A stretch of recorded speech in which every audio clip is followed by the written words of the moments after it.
Happy Fiesta po sa ating lahat. Pakibati po ang inyong katabi. Happy Fiesta! At palakpakan natin ang Panginoon at si Saint Charbel sa pagkakataong ito na tayo tinipon niya. Father Hans Magdurulang, ating very vibrant and very dedicated parish priest and fervent devotee of Saint Charbel, and my brother priest, and all of us beloved of the Lord. Sabi sa akin ni Father Hans, alam na raw po ng mga deboto ni Saint Charbel ang sagot. Masubukan nga ho. Glory to God. Glory to God. Glory to God. Palakpakan natin doon ang Panginoon. Tama nga, Father, no? Sabihin nyo nga sa katabi nyo, God bless you more. At kung gusto talaga natin lalo tayong pagpalain ng Panginoon, wag lang natin isipin yung ating mga dinadasal-dasal, yung ating ding hinihiling lang, kundi itinadhana din, natitiyak ko ni Saint Charbel na yung katabi mo ngayon ay isasama mo rin sa iyong dasal para lalo kang pagpalain at lalo kang dinggin ng Panginoon. Kaya sabihin mo rin sa katabi mo, kasama ka sa dasal ko. Ayan, pangako ho yan. So that truly it will be an overflowing of blessings. One of the most remarkable phenomena in the church today is the growing devotion to Saint Charbel Macluf. Aminin natin, bakit ngayon lang sa misang ito na nandito tayo, ako nga ho galing pang Bataan at natitiyak ko marami pa ang galing sa iba't ibang lugar. Bakit tayo narito? Bakit parang hinahatak tayo ni Saint Charbel? Kung tutuusin, hindi naman natin siya ganun kakilala nung una. Hindi naman siya ganun kasikat. Pero bakit kay bilis na napalapit siya sa puso ng mga mananampalataya? Napakabilis na siya'y lapitan ng maraming mga nagdedebosyon. In the Philippines, prayer groups, healing masses, relic visits, and novenas in His honor are attracting so many people. Yet, unlike many popular saints, Saint Charbel never founded a religious order, never preached to crowds, never wrote famous books, and never engaged in great missionary expeditions. Hindi nga ho siya nalayo doon sa kaniyang monasteryo. At bilang na bilang siguro nga yung mga nasabi niya na salita. He possessed almost nothing, yet he enriched millions. He spoke very little, yet continues to preach until now. He hid from the world and lived almost his entire life in a monastery in Lebanon, yet the whole world found him. Nagtago na nga siya eh. Nakita pa rin siya. Natagpuan pa din siya. His life teaches us so many paradoxes in relation to holiness. So why does this silent yet powerful and miraculous monk speak so loudly and appeal so much to us? There is a strange logic in the gospel. The world tells us, gain more, own more, become more. But Jesus tells us, live more, love more, trust more. Peter in the gospel asked Jesus a very human question. Lord, we have given up everything. Iniwan na namin ang lahat. Ano naman po ang sa amin? Parang tayo rin, di ba? Binigay na namin ang lahat. Isinuko na namin ang lahat. Ano naman ang sa amin? Jesus answers not with a reprimand, but with a promise. No sacrifice offered for Christ is ever wasted. Walang sayang, walang tapon sa bawat sakripisyo sa ating Panginoon. And Saint Charbel is a living proof on that gospel lesson. One lesson we could learn from Saint Charbel is this: the lower you bow, the higher you rise. The lower you bow, the higher you rise. The first reading, Sirach tells us, "My son, conduct your affairs with humility. Be humble. Maging mapagkumbaba ka." Notice what it does not say. It did not say, be brilliant, be influential, be famous. Di po yun ang sinabi sa kasulatan. Ang sabi sa kasulatan, be humble. Our culture celebrates those who climb over people. Yung mga umaangat at sa kanilang pag-angat, tinatapakan pa nila ang iba. But Jesus blesses those who kneel before God. Saint Charbel never tried to become known. He only tried to become holy. He sought the lowest place, but God raised him to the highest place. The lower you bow, the higher you rise. Many of us want greatness. Ngayon, nakikita natin sa bayan natin yan. Ang daming mga pabida. Ang ingay-ingay, salita ng salita. Nangaaway na. Pinapagalitan na tayo. Kala mo kung sino mga magagaling. Pero tignan natin si Saint Charbel. Walang ingay, walang yabang, pero tunay na makapangyarihan. Kaya mag-ingat po tayo sa mga nakikita at narinig natin ngayon. Ang daming mga ingay, daming mga nagmamagaling, ang daming nanlilinlang, ang daming piniflex ang kanilang kapangyarihan. Abogado ka ba? Marunong ka ba? Matalino ka ba? Pero para kay Saint Charbel at para lalo na sa ating Panginoon, hindi yan ang sinusukat.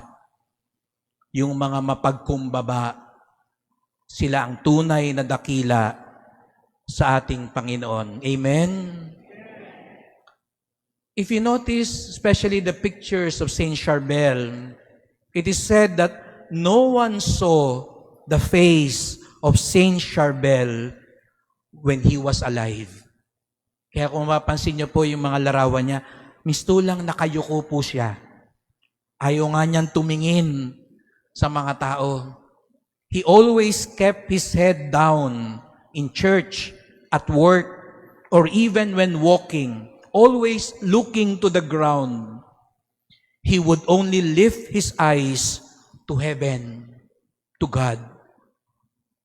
When in church, he always faced the altar with his eyes fixed on the tabernacle, fixed on Jesus. Alam niyo, sabi raw nga po nung nagmimisa siya at doon siya inatake at nagkasakit, napahiga siya. At dahil napahiga siya, di ba, dahil nga ho lagi siyang nakayuko, na pag napahiga ka, mapipilitan kang tumingin, di po ba? Pero ano raw ginawa ni Saint Charbel? Dahil napahiga siya, pinikit pa rin niya yung mata niya para hindi pa rin masabing tumitingin siya at tumitingala kung kani-kanino lang. Hanggang sa huling sandali, kahit nakatihaya na siya at nakahiga na siya, ipinikit na lang ang mata niya upang ipakita niya ang tunay na kadakilaan. The lower you bow, the higher you rise. The second lesson of Saint Charbel, the more you let go, the more God holds you. The more you let go, hindi ikaw ang kakapit. hayaan mo ang Diyos ang kumapit sa iyo. At yun ang buong buhay ni Saint Charbel. That's why even in the gospel, Peter says, we have left everything. Iniwan namin ang lahat. Binitawan namin ang lahat. Ano nangyari? Pag binitawan na mo ang lahat kay Lord, siya ang kakapit sa iyo. Siya ang magbibigay sa iyo. Siya ang maggagabay sa iyo. Living is painful. We leave comfort, certainty. We leave our ambitions. Sometimes, we even leave people we dearly love. Diba yung mga OFWs natin, sakit yun, iniiwan nila ang kanilang mga mahal sa buhay. Saint Charbel left family, inheritance, reputation, and comfort. Not because these were bad things, but because for Saint Charbel, Jesus is more than enough. Kaya kong wala ang mga ito, basta kasama ko si Lord. Kaya kong bitawan ng lahat ng ito, basta kapit ako ni Lord. That is the lesson of Saint Charbel. Our greatest poverty today is not lack of money, but in our inability to let go. Kaya nga, di ba, may mga tao, ayaw bumitaw. Ayaw nga bumitaw sa pwesto eh. Ayaw bumitaw sa pera. Ayaw bumitaw sa kapangyarihan. Ayaw bitawan yung galit. Baka meron ngayon nagsisimba, may galit ka pa. Hindi mangyayari ang himala pag hindi mo binitawan yung galit na yan. Bitawan mo yung ayaw ng pagpapatawad. Bitawan mo yung pride na yan. Ano kaya ang gustong sabihin sa iyo ni Saint Charbel na dapat bitawan mo? Katulad niya, binitawan ng lahat. Kaya naman, kumapit sa kanya si Kristo. When Saint Charbel let go of everything, when he discovered he left everything, it was then he realized he lost nothing because he found Jesus. The more you let go, the more God holds you. And finally, the grace that we pray through Saint Charbel is this: the more you become silent, the more God speaks. Pag mas lalo kang tahimik, mas lalong makapagsasalita ang Diyos. Gusto nyo bang marinig ang Diyos? Gusto nyo bang talagang magabayan at malinawan sa kanyang pagpapala? Manahimik ka. At higit sa lahat, wag lang ang bibig ang manahimik, ang puso. Perhaps that is what attracted people most to Saint Charbel. Not what he did, but what he became. Yes, he spent long hours in prayer, especially before the Blessed Sacrament. He embraced silence. Today, silence has become endangered. Sabi ko nga sa inyo, ang ingay-ingay na ngayon.